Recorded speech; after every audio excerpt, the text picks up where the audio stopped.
I only use it to look intelligent. And it works. I realize that I have to start using them. Good morning, everybody. Good morning. Good morning. I have the privilege to present to you a person who I admire a lot for his enthusiasm. Scott is presenting his 7th speech entitled Financial Peace. Scott is a certified financial planner and a certified financial educator. He is licensed to sell nearly all securities and insurance products. He has an engineering degree from the United States Air Force Academy and a master's degree in management from USC. He understands managing the unexpected and the overwhelming due to his on-the-job training. As the father of quintuples, Scott and his wife, Patty, are very proud of their 5 children, all 14-year-old now. I can barely manage one. And now, to bring you his vision for wealth without worry, here is Scott Shire. All right. I gotta tell you, I am so excited because, and I never am when I come up here. I know you know, very demure, but I just came back from a 4-day conference back in Los Angeles where myself and a few hundred of my closest brokerage investment advisor friends learned about all the latest stuff out there, and I'm just kind of brimming over. But last night when I got home late, I had to pull it back and say, okay, now how do I distill all that down for you? And one of the things that came to my mind was, we all think that we've got a lot of knowledge. We're all business owners, we know how stuff works. Yet, a lot of times we can be self-deceived too, or not realize some of our limitations. It's so important to have a good team, isn't it? But I want to test you and just see just how sharp you are. So pull out a pen and paper and just jot down that you're going to buy a ball and bat for $1.10. But actually, you've been presented a ball and bat for $1.10, but all you really want is the ball. And so you ask, how much is the ball? And I tell you, well, I'll tell you this, the bat is $1 more than the ball. So how much are you going to pay me for the ball? $1.10 for both, bat's $1 more than the ball. How much is the ball? What do you think? Anyone? $1.10 if you have to buy both of them. What's that? It's $1.10 if you have to buy both. Right, but you're only going to buy the ball, so how much is it? Probably 35 cents. 10 cents. 10 cents. Very good. See, and that is why we have a tendency to overpay for things. Because if you think about it, if the ball was 10 cents and the bat's $1 more, the bat would be $1.10, the total would be $1.20. In reality, the ball's only 5 cents, and the bat's $1.05, which is $1 more. But we all have a tendency, Phil's thinking it through, trying to get it, that's clugging on him. That's why you have to write it down, then you'll see it. You know, anybody remember back in the 90s, there was a really famous group of ladies. They didn't have beards like me, but they were called Beardstown Ladies. And they had a little investment club that they did for 10 years. And they had phenomenal results. They produced results of over 23% a year for that 10-year span, 83 to 94, when the S&P 500 index only did 14.9%. Phenomenal. They made millions selling their investment books and everything. But funny thing is, they had the same kind of bat and ball math going on, and it wasn't until 1998 that somebody actually audited their investment books and discovered that, gee, they counted their investments that they added each month into the pool as part of the return on the investments. In reality, they only did 9.1% annualized rate of return, not 23. So how we work together, now they even were as a team, but they got kind of groupthink. What's really key, I think, is that you have trusted advisors. Not just someone like me, but a team of trusted advisors. Your accountants, your friends that kind of look over your shoulder, a team that works together. I like to think of myself as maybe the kind of the financial part of that team for you, but that's just me.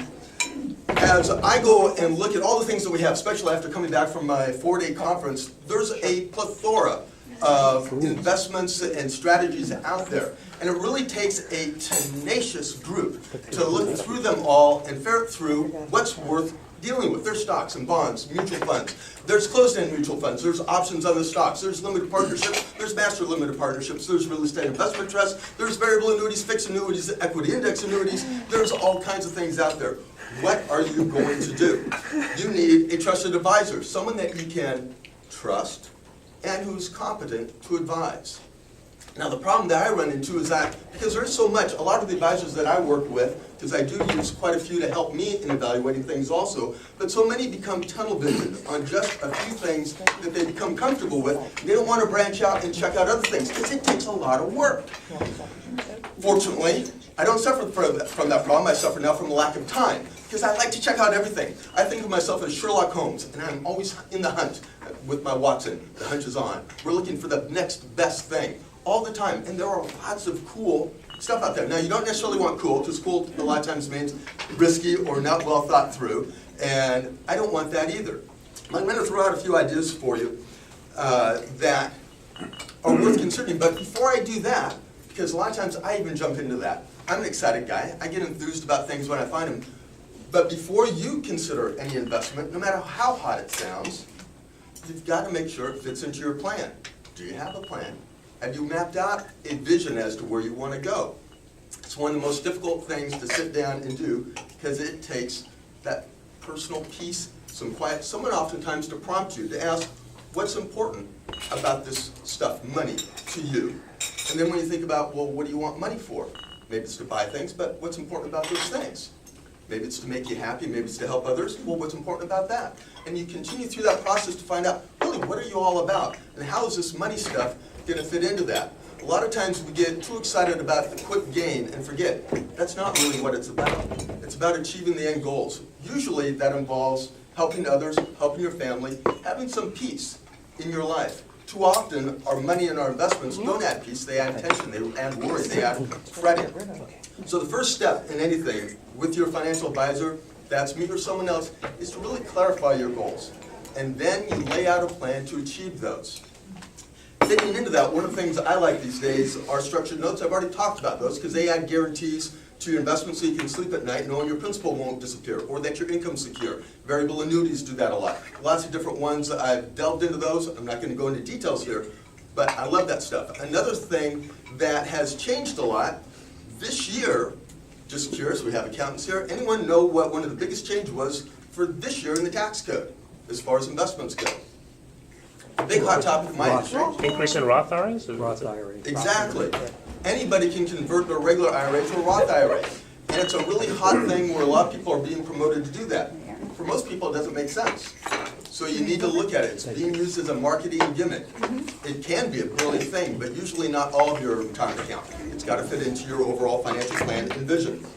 And if you do that, now here's the thing, and I know I'm going on, but I get excited about this stuff. If you're going to do a Roth conversion, and the reason why you can do it now and not in past years is you have to make less than $100,000. I know we all have that challenge making less than $100,000 because we're making hundreds of thousands of dollars and we normally wouldn't qualify. But this year you do. Even when you're making $1 million a year, you can still convert some of your regular IRA to a Roth IRA. But when you do that, all that money that you convert is taxable income. Normally, it would be taxable in this year, but this year alone, only this year, you can defer the taxation on it to 2011 and 2012. Split it into those future years. Cool deal. You can even do it too. Do some for this year and some for the future years. Spread it out over 3 years.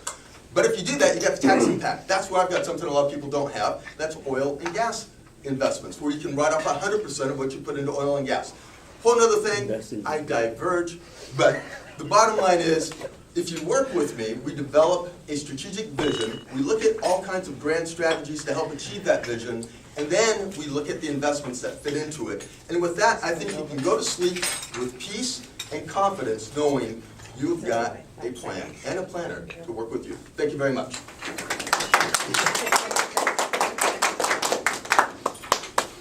Where's our... Oh, Toastmasters, right there.